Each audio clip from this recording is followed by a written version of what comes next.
Shedeur Sanders had his pro day over the weekend, and as with all things Sanders, the NFL community left divided. We'll break it down on today's edition of Locked On NFL. The new Locked On NFL. The madman Tyler Rowland is your double shot of NFL espresso, with the Locked On local experts on every major story. Get ready, Rowland is revving up. The new Locked On NFL starts now. Locked On Podcast Network. Your team every Football day. fans, welcome into the Locked On NFL podcast, bringing you a double dose of the NFL's biggest stories with help from our local experts that know your favorite teams like no one else. I am your host, the madman, Tyler Rowland, joined today by Locked On NFL expert, the legacy, Louis DiBiase. On today's episode, we're going to talk about some retirements in the NFL that matter, okay? We're also going to talk about Geno Smith and Trey McBride getting big-time extensions, but we'll start with the Shedeur Sanders Pro Day from over the weekend that has the NFL divided. Before we get into all of it, though, I do want to thank you for making Locked On NFL your first listen and being an everydayer here with us at the Locked On Podcast Network, where it is your team every day. Today's episode is brought to you by Monarch Money. Take control of your finances with Monarch Money. Use the code Locked On NFL at monarchmoney.com for 50% off your first year. Shout out to our everydayers out there tuning in Monday through Friday. Couldn't do it without you guys. If you aren't an everydayer, you need to be one because the NFL never sleeps. So, Louis, we saw the Shedeur Sanders Pro Day happen over the weekend. I watched. It seemed like people were divided. You know, he made some good throws. There was a big controversy, even with NFL players, over him patting the football before he throws and how much that matters.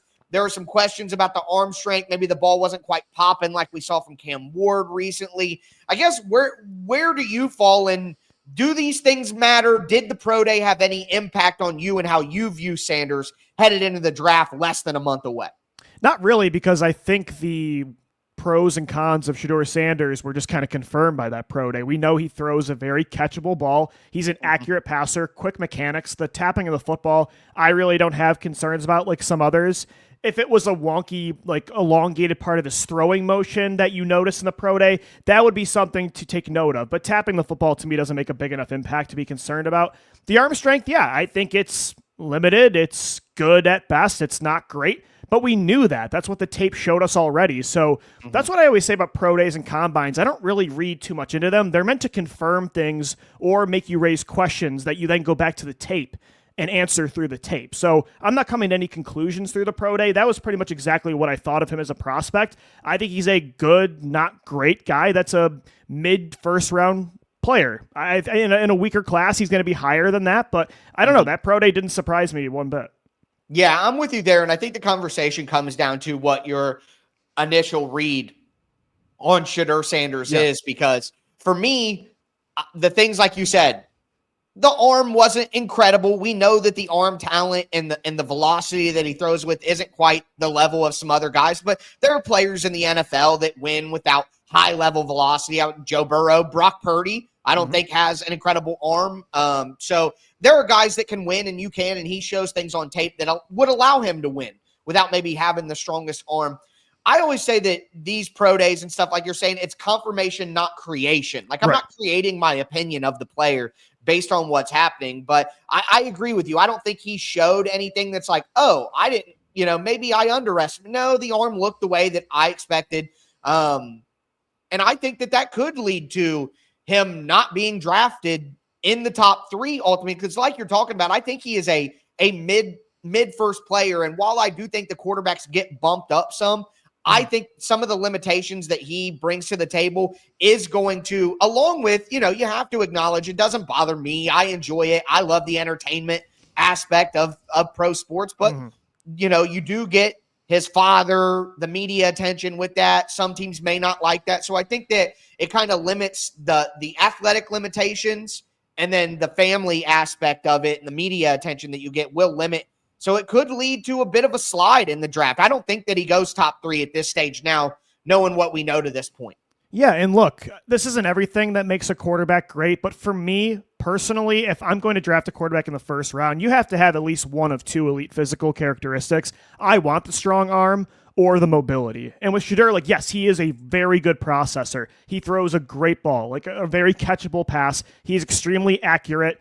I think he can make plays outside of structure, but not to the degree of like a Cam Ward or even a Jalen Milroe in this class. And he doesn't have either one of those things. And that's what I'm more concerned about than any off-the-field distractions with Dion, anything like that. It's more, if I'm going to take a quarterback, especially in the top 10, the top 3 especially, you have to have one of those 2 traits for me. Now, of course, that's not everything. I remember Zach Wilson's pro day. Everybody was in love with that when he throws the crossbody 50, 60-yard pass on a rope. But it's something for me that I value if I'm going to take a guy that high. And again, Sanders, like, he didn't raise more questions from that pro day. It's what we knew, and it was kind of just confirmed by that. He has an average arm, and he's not all that explosive. But I think a team in a weaker class that's desperate for quarterbacks, like you said, it's going to bump him up. And I still think he goes, even if it's not in the top 3, I'd say the top 15.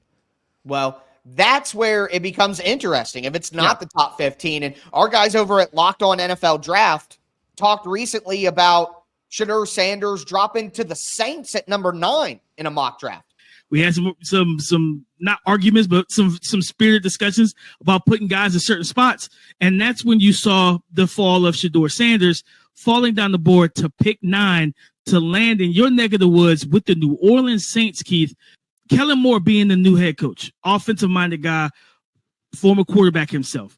I think the Saints are actually one of the prime potential landing spots if for one of these quarterbacks. If Shedeur slips down the board, now it's crazy because you get some reports that, their NFL teams are split on Shedeur. And then you get a report 2 days later, the NFL teams don't like Shedeur. He's falling down the board again. And it's like, all right, it's a lot. I don't believe any report at this point. But if he falls to 9 and the Saints make that move and pull the trigger, what is your initial reaction to that, Keith?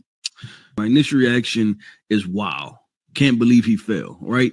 And that's the initial reaction. But what are the other answers for the Browns and the Giants? The Browns, what is their answer at quarterback? And then the Giants, from a PR standpoint, are they going to tell their fans? Because what the Browns is doing, the Browns and the Giants are doing is saying, we don't like Shedeur Sanders. Like, that's what you're saying, because you have the opportunity to draft them and you're not drafting them. I mean, that is exactly what the statement would be but I agree with you, man. Like, if I'm going to take a quarterback in the top 5, I need high-end upside. That is part of it. Yes, I want to, but,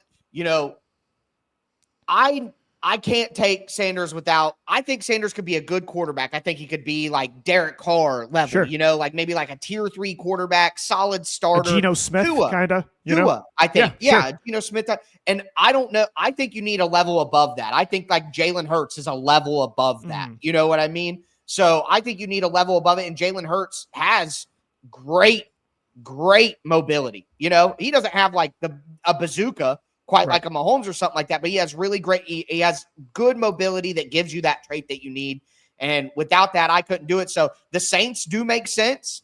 I think even the Steelers could be licking their chops, waiting to trade up to get a guy like Shedeur Sanders. And past pick 10, I think would be fair value. If he slips past the Giants at 3, I'm looking at that top 15. I don't think the Raiders are going to be interested anymore after the Geno Smith extension, although we'll get into them. The Jets at 7, I don't think is realistic. I think they like Fields more than people are giving them credit for. I agree. The Saints at 9 is probably the team to really circle. Yep. I'm just saying the San Francisco 49ers at number 11.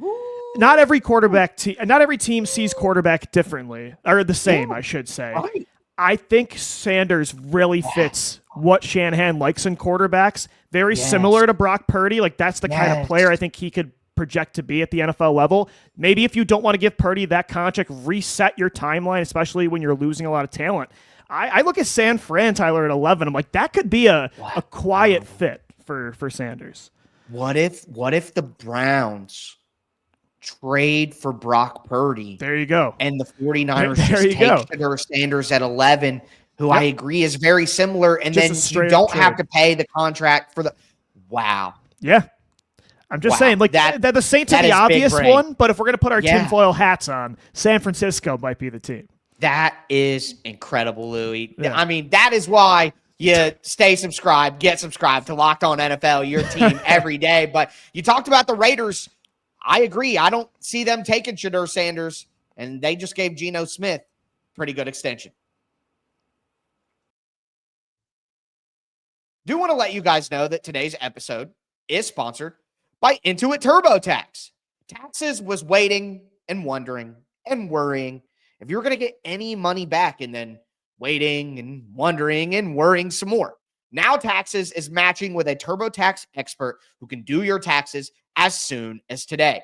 An expert who gives your taxes their undivided attention as they work on your return while you get real-time updates on their progress so you can focus on your day. An expert who will find you every deduction possible and file every form, every investment, everything with 100% accuracy. Also, you can get the most money back, guaranteed. No waiting, no wondering, no worries. Now this is Taxes. Get an expert now on TurboTax.com, only available at TurboTax Live Full Service, real-time updates only in the iOS mobile app. See guarantee details at TurboTax.com/guarantees.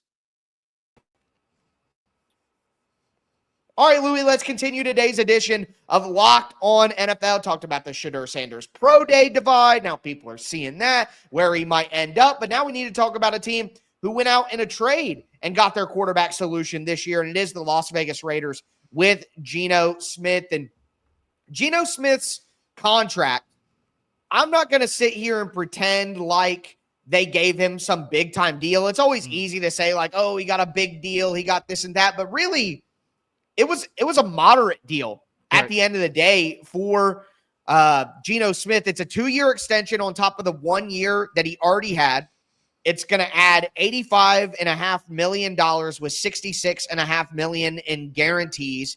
And my guy Q from Locked On Raiders talked about how he's a big fan of the deal, and I don't think it was that bad either. I just really like the move for a lot of different reasons, including the fact that it leaves the Raiders still wide open, like some old school TV antennas, to do whatever they want to do in the upcoming draft. Right. I mean, just similar to what happened when they traded for Geno Smith. And I said, well, now it doesn't make them desperate, and they can go and they can pick whoever they want at number 6, whether that's a quarterback, a running back, an offensive lineman, a defensive lineman, right, a cornerback, whatever.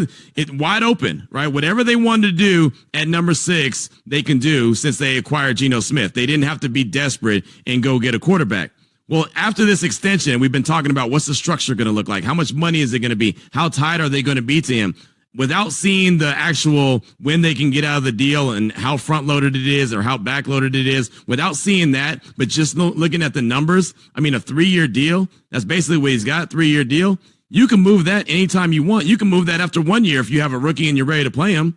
So whatever they wanted to do heading into the draft, even after this extension is announced, they still can do. I mean, basically, at this point, his, average annual value per year is like $37.5 million. It's like the 17th highest paid quarterback. Yeah. I would say he's probably a little bit better than 17th, probably on the other side of 15 somewhere. So I think it's a pretty solid deal. And like Q pointed out, this allows them flexibility where if they want to go up and get a guy next year, if they want to make a big move, like it's not too big of a financial penalty for them to not go do something like that. Yeah, and originally when they traded for Geno, and I heard they wanted to give him an extension, that Seattle, it wasn't going to work there with the Seahawks. Originally, I thought, it doesn't make any sense. I feel like they're just going for the now to win 7 to 9 games, so Pete Carroll can be the new version of the Steelers. But I will say, after seeing the extension, the actual details, yeah, it doesn't stop them from even, let's say, if Sanders fell to the 6th overall pick and they want to make that selection, they could do it. I could totally see a Raiders team saying, let's draft Genty at 6. Now that we have Geno for a couple years, let's go take like a Jalen Milroe in round 2. Let him develop behind a veteran quarterback for a couple years. And then boom, we have a Milroe Genty backfield. And we can be one of the best running teams in football in a couple years. And maybe that's their long-term blueprint. But I do agree with Q that I think this contract, originally I didn't like the trade, but it does allow you to have your cake and eat it too, where you're not just desperate. You're not starting a Gardner Minshew this year, and you can be relevant, but also it doesn't stop you from taking a potential franchise quarterback in the future. So the deal itself is really, like you said, it's 17th annual value estimated, so not bad at all. And I think that is kind of a steal for who Geno still is right now. Listen, I think that, and I admit that I'm included in this too. We look at things as hey, this is the prudent move if you're trying to Yeah. build towards a true Super Bowl champion. But we underestimate these owners and not wanting to be an uncompetitive teams don't operate team. in that black and white Right. perspective. They like they do should not. probably, but most teams But do they not don't. do that. Yeah. Like you need to have an owner is the casual fan that's like, dude, just win some games, like blah, blah, blah, like that likes your team. That is what the owner is thinking. Like the owner is not thinking, hey, we'll stink and it'll allow us to one step back. People are trying to save their jobs. Like there's a human aspect to it that I think when we really just get into the black and white quarterback evaluation part of all this, roster building talk, you do lose that part of it. And you're right. Most teams do not function that way.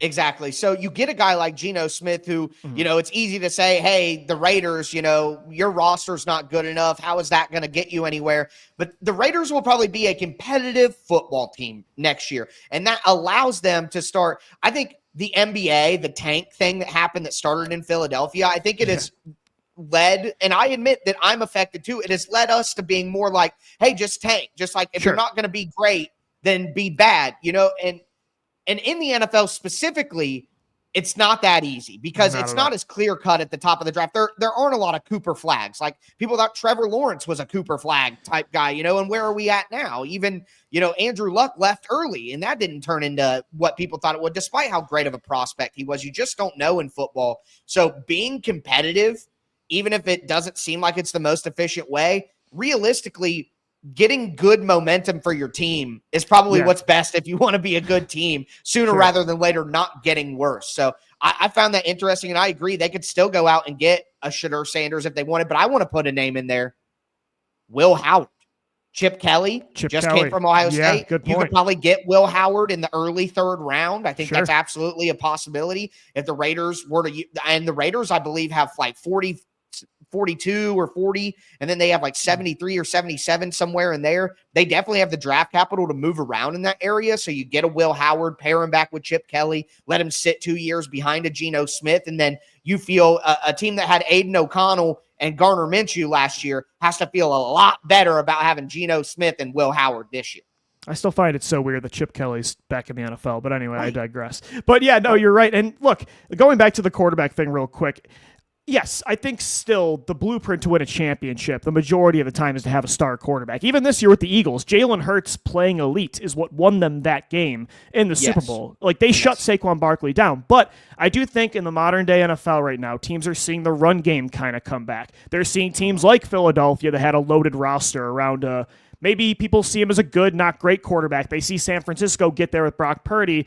I think this philosophy of having that middle-class quarterback, a lot of teams are starting to double down on this philosophy. Like even Tampa Bay with Baker Mayfield. Like there's a lot of guys in this tier, Geno Smith and the Raiders, that I think they're trying to start to build this way because you're right. It's not, tanking isn't as easy as it sounds. We all just say just lose the games and pick up top, but it really isn't that simple. And this is a strategy at least where you're not giving up every single year. These are businesses. At the end of the day, and businesses aren't just going to purposefully take losses, like maybe one or two at the end of the season, but that can't be your plan for a whole year. So I'm with you there. I feel bad. This is just classic national NFL. The Arizona Cardinals also have a good player, and we'll talk about him for a minute and then move on. But Trey McBride, tight end from the Arizona Cardinals, got a big time deal. Shout out my guy Alex Clancy from Locked On Cardinals, who the Cardinals are just filling the headlines this week while he's on vacation. What perfect timing, but it's a 4-year, $76 million extension for Trey McBride, who was, a top 2 or 3 tight end in the NFL last year. He's now the highest paid tight end in the NFL, $19 million per season. He's a fantastic player, and I feel bad for this, but my big takeaway here is George Kittle and Brock Purdy are drooling. Oh, yeah, I agree. And my big take for this is it's do or die time for Kyler Murray. Like, I think he probably is who he is at this point, an average, good, not great player in that Geno Smith, Brock Purdy conversation. But look, he's got Trey McBride locked up now. Marvin Harrison Jr. is heading into year 2. The Cardinals defense is going to be better this year. They were competitive last year. He's got some elite traits. You saw an MVP kind of flash in 2019, 2020. Is that still in him this year? Like, I really do think this is do or die time to really find out. Like, Kyler's not talked about a lot, I feel like, across the league. And I'm very curious to see who he is this year. And I think right now he is a third-tier quarterback, a guy who you cannot win a Super Bowl with. And I love the cross-sport comparisons, and in honor of my guy Alex Clancy, who loves a cross-sport comparison as well. Kyler Murray right now is like Ja Morant. I see them like they flash. Yeah. Ja Morant was like second in MVP like 3 or 4 years ago. They have this high-level ability that is so electric and exciting to watch, but are they as locked in off the field as they should be? That's true. They feel like they've been given preferential treatment as a single superstar in a small market that doesn't seem to care as much about that sport. Like, great point. Yeah, it's do or die time. I agree with you for Kyler Murray, but Trey McBride certainly deserved it. And with Trey McBride and Marvin Harrison Jr., James Conner is a good running back. They seem to have good coaching. Gannon's doing a good job there. There is no excuse for Kyler Murray, and I agree. That's probably another segment later in the offseason in make or break years. Maybe we'll do that on a make or break Monday episode, but Kyler Murray will probably be one of the lead topics in that one. But some big retirements in the NFL and some players who deserve some shine. Do want to let you guys know that today's episode is brought to you by Monarch Money. Ever check your bank account and wonder, where did all my money go?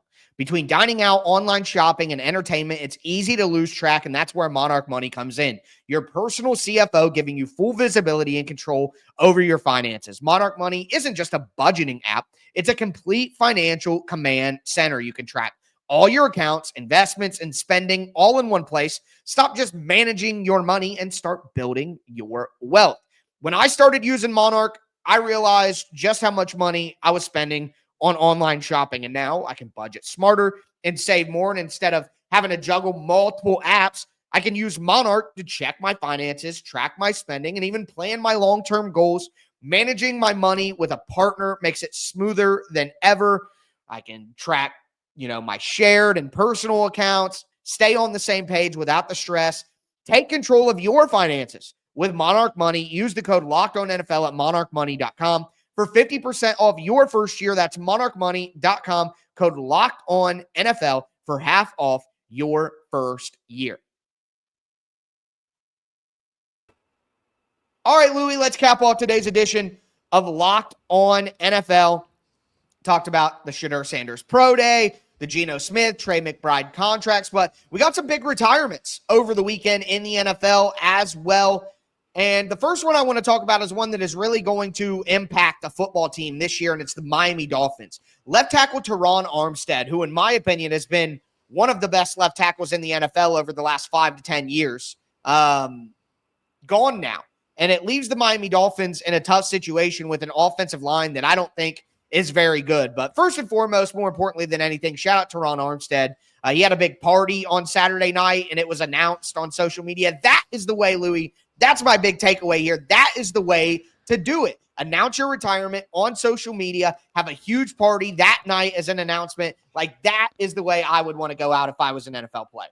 No, I agree. I would too. It's funny. I'm used to watching all these emotional Eagles retirements of all these legends that have played for 10 plus years. And I kind of like this setup. I like this setup too. Armstead was a very underrated player in his time throughout the NFL. Like, I feel like he was never talked about in the same light as some other like really, really top tier offensive linemen, but great player. And for the Dolphins, yeah, I think this really impacts their probably day one decision with that top 15 pick. I think protecting Tua is so important. Like, they're in such a fragile situation with him. The money they gave him, the head injuries, like, they got to keep this guy upright this year. Because if not, I mean, it derailed their season last year, and they can't afford that. So I could totally see them drafting an offensive lineman early. Could have already saw that, but with Armstead gone now too, I think that adds the emphasis on a good class in that position for day one. So Armstead's a great player, and Miami's, they got to replace him because that's like the number one priority right now.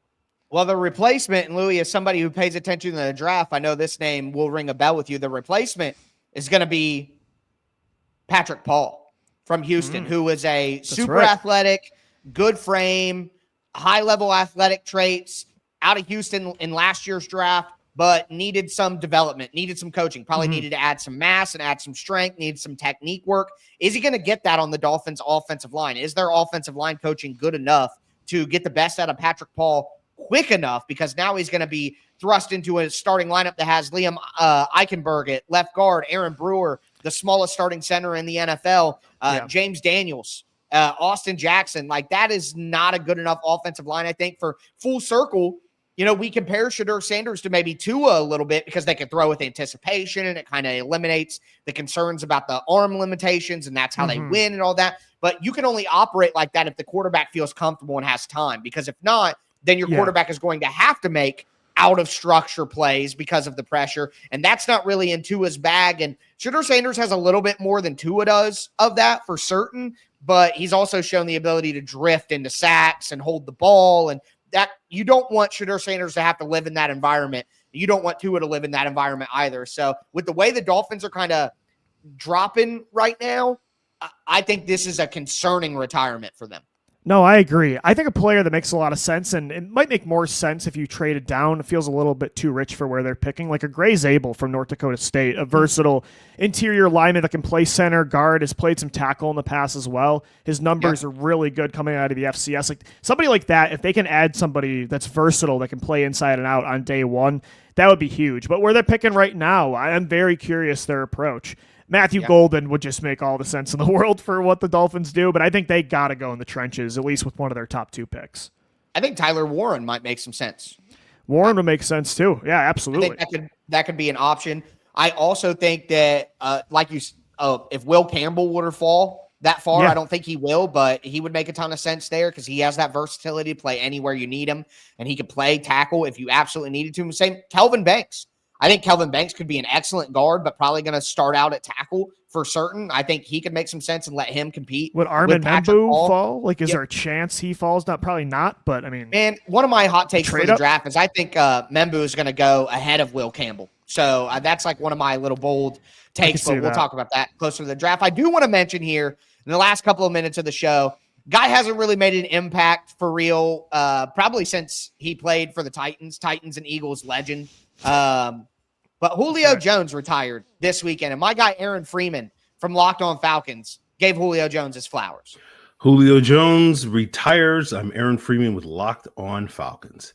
The greatest receiver in Falcons history and one of the greatest receivers in NFL history has decided to hang up his cleats, with Julio Jones announcing his retirement on Friday on social media, calling it a career after 13 seasons in the NFL, 10 of those coming with the Atlanta Falcons.